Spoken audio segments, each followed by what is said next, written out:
शेतकऱ्यांच्या दुधाला हमीभाव मिळाला पाहिजे अशी मागणी करत अखिल भारतीय किसान सभा तसंच दूध उत्पादक संघर्ष समितीने आंदोलन केलं।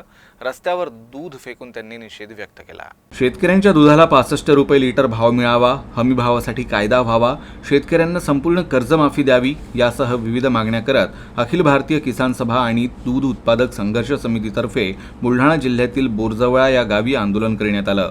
यावेळी आंदोलनकर्त्या शेतकऱ्यांनी रस्त्यावर दूध फेकून सरकारचा जाहीर निषेध केला। सरकार विरोधात जोरदार घोषणाबाजी सुद्धा यावेळी करण्यात आली। दूध उत्पादक शेतकऱ्यांना न्याय मिळालाच पाहिजे। दूध उत्पादक शेतकऱ्यांना दुधाच्या भाव नाकारणारं सरकारचं धोरण मुर्दाबाद।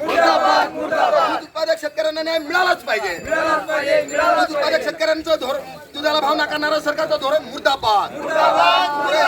वजन काटे मिल्क मीटर चेक झालेच पाहिजे। दूध उत्पादक शेतकऱ्यांच्या गाई म्हशीला लागणारा औषधाचा खर्च सरकारने दिलाच पाहिजे।